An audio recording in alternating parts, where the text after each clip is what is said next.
Okay, sorry, very, very sorry about this. I swear I tested this yesterday and it worked out just fine. I can see you, so I'll know if you're not paying attention. But, apologies again for not being able to be visible. Let me see. Is this? Okay. Okay, can you see me moving? Okay, all right. So there's obviously, you know that I have a camera, you know that it's there, it's just some kind of horrible problem. But I guess let's try to do this with audio. Apologies again. This is very embarrassing for me, but the talk is on bullshit. This is all part of the plan. Good. Okay, yeah. Just a few words. So we will start another section. This one is a Skype section. So Skype section, we will have 3 talks via Skype. So the first one is Pavel Nitchovski, online and bullshitting. So I will give you the word. Please. Great.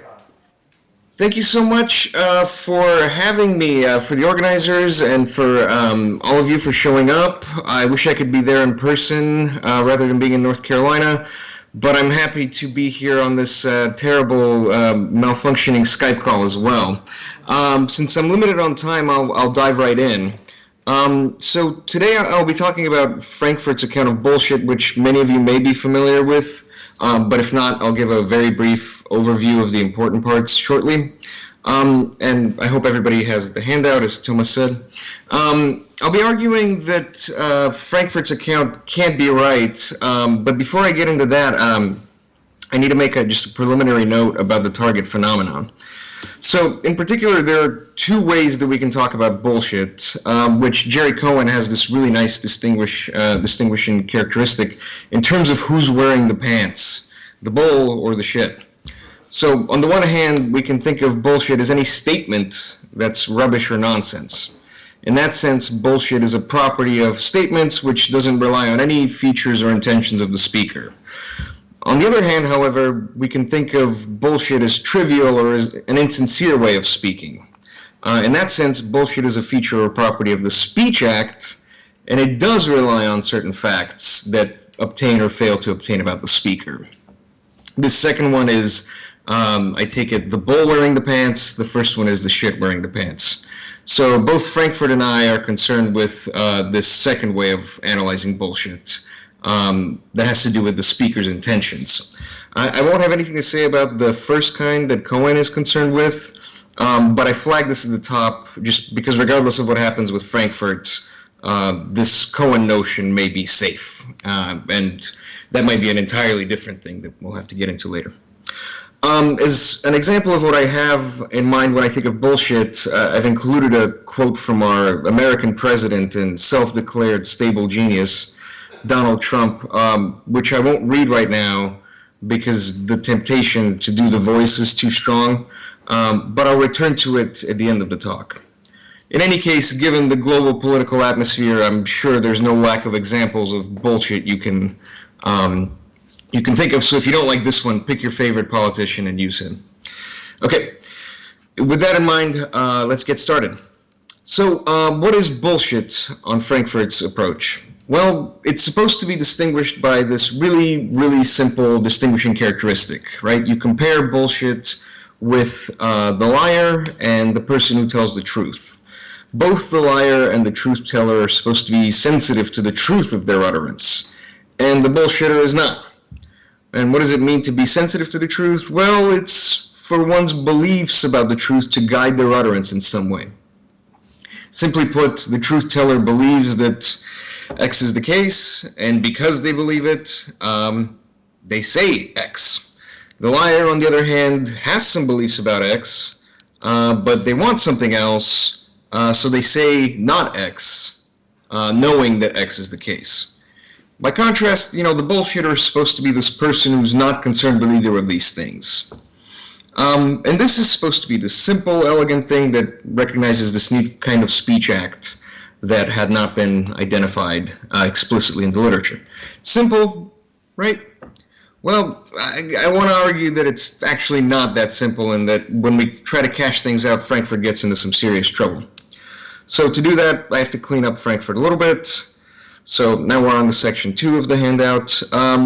Let's actually think about what it means to not be concerned with the truth. There are a couple of ways this could be the case, right? So in the first place, the bullshitter could have no beliefs about the way the world is. This is the kind of people in Frankfurt's essay on bullshit that he seems to be concerned with when he talks about these postmodernists who are really these relativists who just think that truth is garbage and all they have is this sincerity thing. Well, Frankfurt obviously thinks that, like this isn't the case and that there are no people who have no beliefs about the world. Bullshitters aren't these bizarre agnostics. Even these postmodernists have some beliefs about the world. It's just about themselves and their relation to it. So it's got to be something else. Okay, on a second pass, maybe the bullshitter does have beliefs about the world, but he doesn't relate his utterances to those beliefs in the right way. That's better, but it's still a little unclear. This could mean that bullshitters are these kind of anarchic speakers, in the sense that, they have beliefs that they're on a Skype call, right? I have a belief that I have a Skype call right now to the Czech Republic, but, I talk about something entirely different. I don't relate my utterances at all to what I'm doing or to what I believe. This is obviously not the case as well, and Frankfurt himself says, look, bullshitters are not these anarchic speakers. They do say relevant things, but again, the sensitivity to the truth just isn't the right way. They're hooked up the right way. So the third pass is, okay, the bullshitter does have beliefs about the world, but he doesn't see those beliefs as giving him reason one way or another to make an utterance. In that sense, the truth doesn't have any kind of motivating grip on him. It's a matter of what gives reasons to him to make certain utterances. When I talk about reasons here, I don't mean anything technically loaded in terms of objective or normative reasons. I just mean there's no kind of motivational pull that these beliefs have on him. This one I think makes sense, and this is the one that Frankfurt surely must have in mind and that he's pushing for in his essay. So the truth doesn't motivate the bullshitter. What does? And Frankfurt tells us again, well, it's ends and means. The bullshitter doesn't care about whether the things he says describe reality correctly. He picks them out or makes them up to suit his purposes. That's supposed to be our motivating picture of Frankfurt's view. Now, the problem with this is that I think if we actually take this view seriously, there is no difference between the liar and the bullshitter, right? So again, and part of this, my criticism is this, that he just doesn't get this there's no psychological difference that's in play here between the two, and that's precisely what was supposed to be the distinction between the bullshitter, the liar, and the truth teller. So when I think about the liar, for example, I think, well, of course, the liar, too, is motivated to tell lies because she has some goals that she wants to achieve. And she says them because she wants to achieve those goals.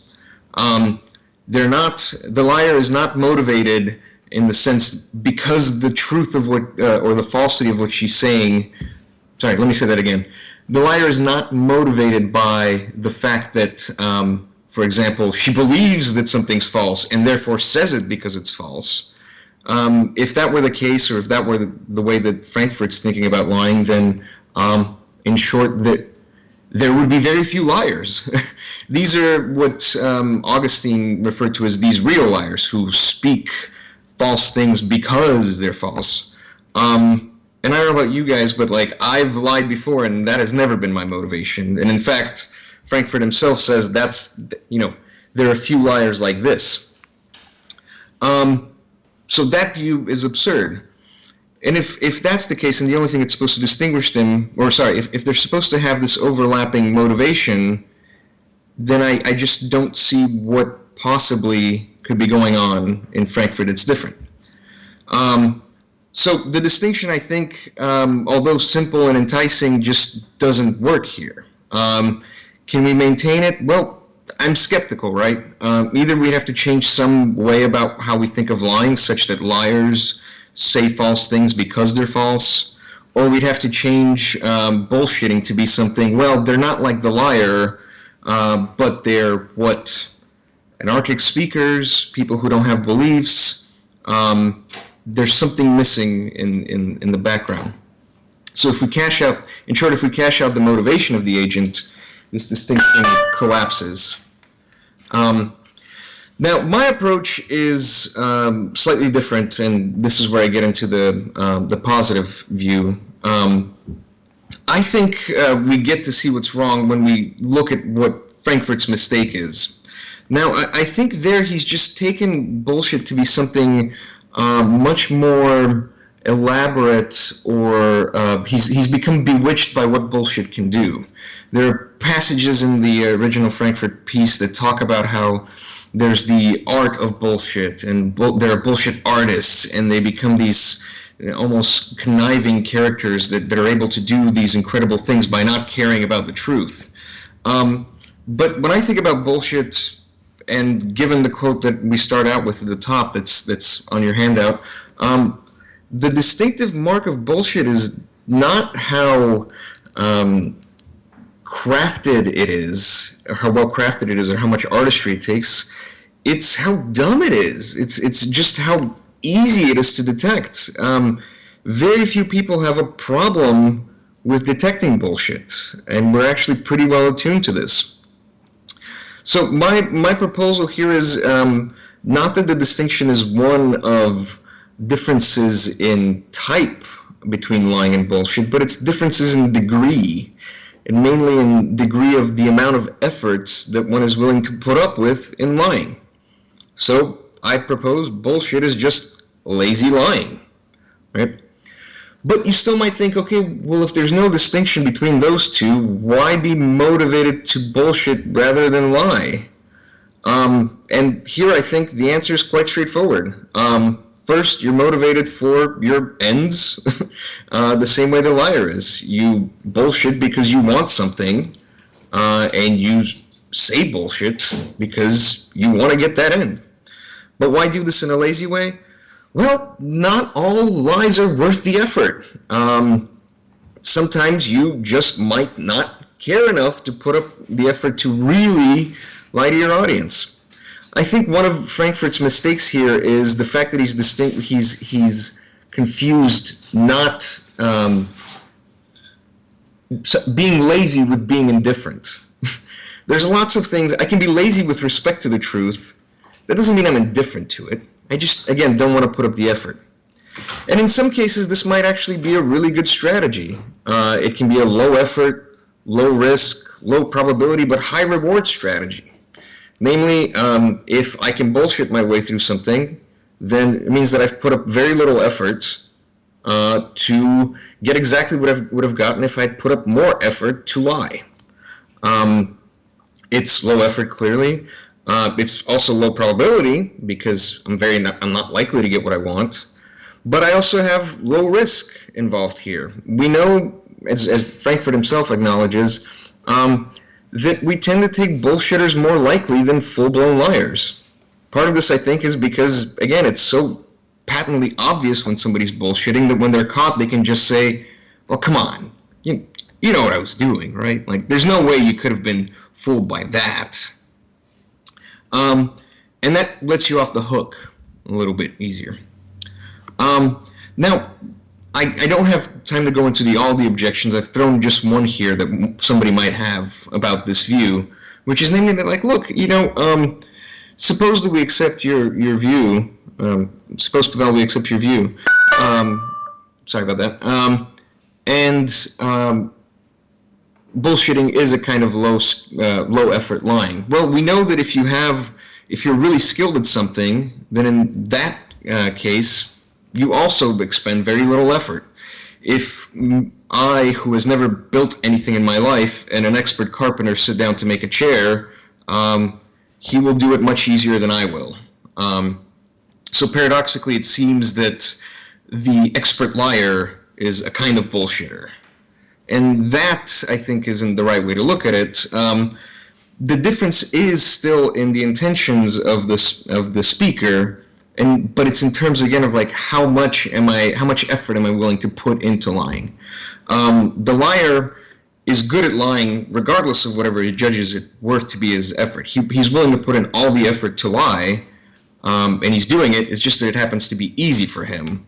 The bullshitter is just, regardless of what it is not willing to put in that effort. Okay, so that is the positive view. And now in the last 3 minutes of the talk, I will tell you what's so bad about bullshit. Because one of Frankfurt's claims is that bullshitting, because of its insensitivity to the truth, is a bigger enemy to the truth than lying even. This is, he thinks it's the biggest problem in the world. I think that it's, whatever's wrong with it in the first place is whatever's wrong with lying, right?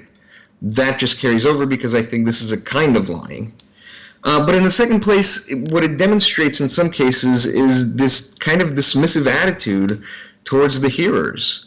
The example I have, the quote at the top that I have was given by the President of the United States after an anti-fascist was killed by a fascist on the streets of one of the cities in America.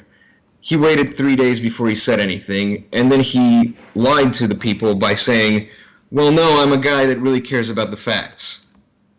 That lazy, bald-faced lie, almost, is disrespectful in the sense that he's almost not bothering to tell the audience that you're worth the effort to be lied to.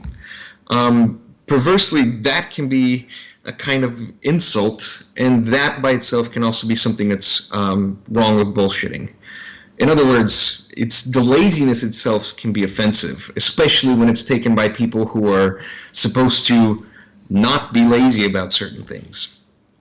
So in closing, I think we do better with this version of bullshit than Frankfurt's, and that really what an analysis of bullshit gives us is a more nuanced approach, more nuanced view at the different ways that people can lie. Okay, I think that is about my time, but I'm very much looking forward to your questions. Okay, so thank you very much. Thanks. Thank you for the talk. Any questions? Any questions? Yes. Thank you, Pavel. Am I supposed to shout? Or? I can hear you just perfectly. Yeah, thanks. So I gave the Freud's joke about Trofim and Pavel on the train yesterday when we talked, so it would have been great Yeah. for the audience for that. I would have loved it. You know, there are very few of us here in the States, so. Right. Yeah. So I want to go back to the initial attempt to try to give Frankfurt's account of bullshit. And Yep. I want to say, I'm actually going to agree with you in one sense that the bullshitter is closer to the liar. The bullshitter does not occupy some kind of middle ground, right? The bullshitter is closer to the liar. But that's Yep. because I think that your account is incomplete. So Oh, okay. there are two parts to being a bullshitter, not one. The first part is that you lack a concern with the truth value of your statements. It could be true, it could be false, you don't care. But there's a second part, which is you actually intentionally are hiding that you lack concern for the truth value of your statements. So the bullshitter necessarily is concealing something from the audience that he or she is concerned with the truth value of what he or she is saying. So a truth, I mean, liars and truth tellers are not hiding a concern because they have a concern. The bullshitter Gotcha. has no concern and he's hiding this.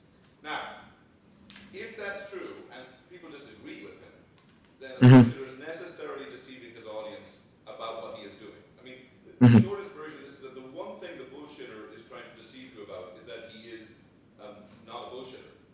That's the single end of a bullshitter, is that his audience Gotcha. does not believe he's a bullshitter. Right? That's it.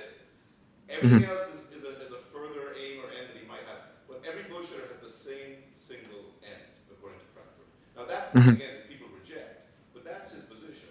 So it's not that there's any old end.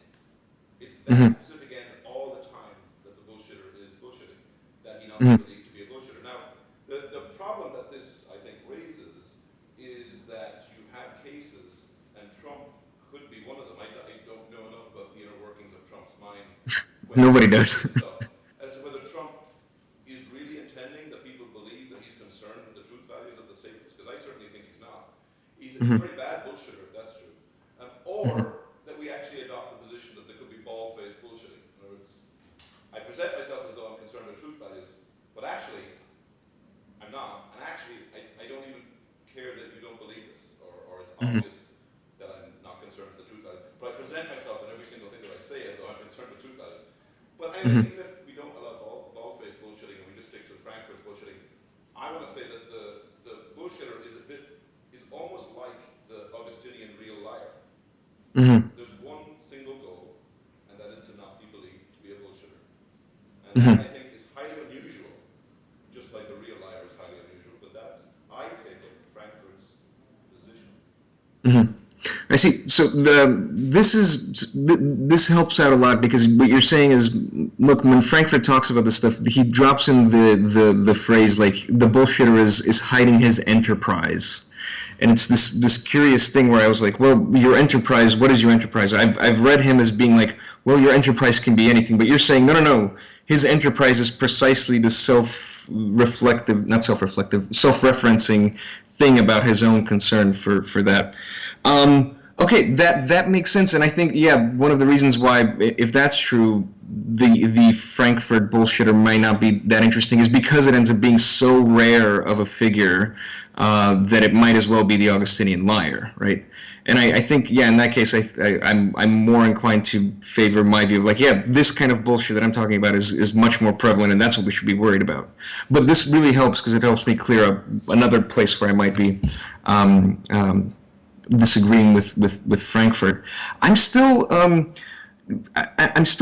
I suppose, by this notion that the liar is, in lying, I guess, is supposed to be presenting himself as having this other. Well, no, I guess it makes sense. When I think of lies I've told, and maybe I'm just a bad liar, what I care about is, again, just getting the thing that I want done, and that's it. Whether or not at the same time people think that, like I have a concern for truth values is beyond my concern. Like, let them live with that. But I guess the idea is supposed to be that is how I get people to believe me, is that I get them to believe that I'm such a person that's concerned with such and such. Well, Yeah. the liar just is concerned with truth and falsehood. I mean, whether he or she presents himself as concerned with it is a second matter. He just is, or she just is. So there's no necessary need to hide it. Yeah. Bullshitter is not. That Yeah. makes the bullshitter different from all other groups. They are one group that aren't concerned. And then the question is, since we expect people to be concerned, it's implicit or assume that people are concerned. Right. They have to hide this, because if we came across a person who had no concern for truth or falsehood, what would we do if we knew that about that person? We certainly wouldn't ask them anything. Right. Yeah. Of course. We might talk to them for fun, but that's about it. Yeah. And that would Good. be insufferable, because they just be all about themselves. So, Right. No, that makes sense. I'm nodding vigorously, but you can't tell because the picture. But yeah. Thank you. Okay. Yes. Other questions?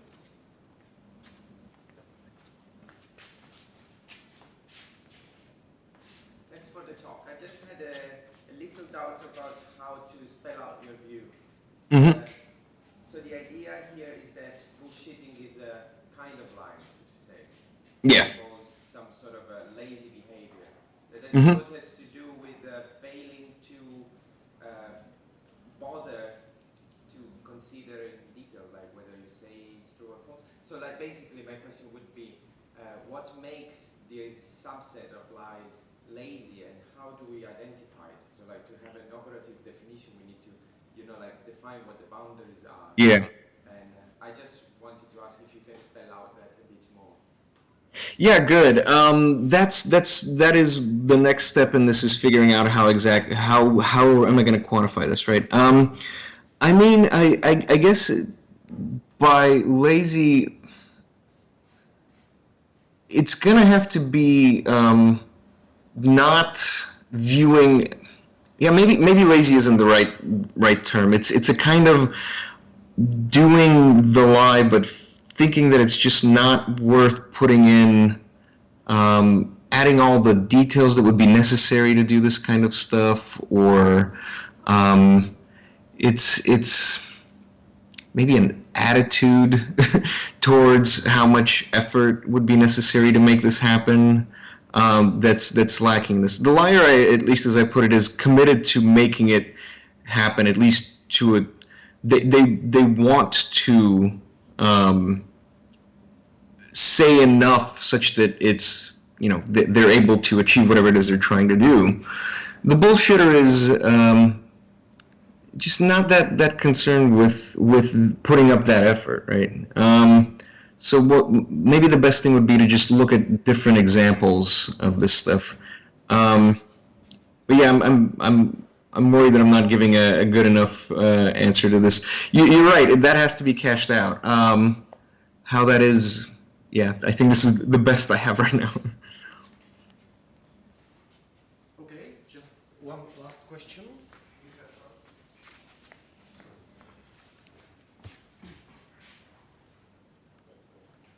Thanks for the talk, man. So Oh. I actually was wondering whether to ask this question, whatever you want to know. Mm-hmm. So what do you think about Sorensen's Cato the Younger example?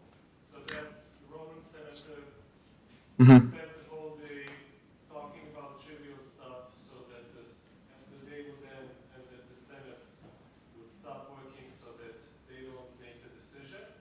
Uh-huh. According to Sorensen, and I would say other people, Cato was bullshitting the Senate. He wasn't Uh-huh. addressing the issue, Yeah. but he was making really, really clear. He was trying really hard to only say the true stuff. Uh-huh. So and you don't address that, Stock and Fallis wrote a paper on that. Uh-huh. I kind of was wondering why wouldn't you address their argument? So they solved this case by saying that, the guy wasn't addressing the question under discussion. Mm-hmm. Under your definition, that wouldn't be a bullshit. Right. Yeah, I think that's right. I'm wondering if this would. This is bullshit, but maybe this is something that you need to, know how to address. Yeah, definitely. I wonder if this would fall under who wears the pants here. This Cohen distinction, right? So what is it? So what he's saying is supposed to be something that's intelligible but not at all relevant and is just a waste of time. Is that? Intelligible all is true. Uh-huh. And it's vaguely related, but it's not answering the question under discussion. And the point is that the time needs to go by. So Yeah. the function of these true statements is, just eating time. Yeah, good. Yeah, you're right. I do have to address that. I mean, I'm inclined to say that, like, look, there's lots of other stuff that I can do with speech acts that isn't bullshit. I'm not sure that this would fall under it. It seems to be a kind of, God, I always get these wrong. The illocutionary acts. I always get the distinction wrong between those two. Yeah. But he's doing something with this, but not necessarily, again, he's not lying, he's not saying nonsense. It's bullshit. I guess what you want to say, it's bullshit in the sense that it's wasting time, and wasting time is a kind of bullshit activity. And in that case, that's the sense in which we can bullshit by not even talking, right? Like, we can just waste time by doing a lot of other stuff. But that might be a third distinction here that's besides this Frankfurt one, besides this Cohen one, and maybe there's this third one. But I'm embarrassed to say that I haven't read this Sorensen piece. I'll have to make a note of it. Misinformation or something like that. It was published in American Philosophical Quarterly, I think in 2011, sometime around when he published Knowledge Lies, on the nature Uh-huh. of misinformation. It's an This is, interesting paper. and this is Sorensen stuff? Yeah, Roy Sorensen, man. Yeah. Oh, that's awesome. He's always fun to read. Yeah, He's a fun great. You should read Fallison's Tokyo. I can't remember, I think that they address it by saying that it doesn't answer the question of the discussion. Thanks for the talk. Yeah, no, appreciate it. Thank you so much for the questions. Thank you again. Yeah, thanks. We have to conclude this session to follow with another one. So, thank you again for the talk. Thank you for Thank you so much. Sorry again about the Skype thing. Have a great rest of the conference. Yeah. Take care. Take care. Bye.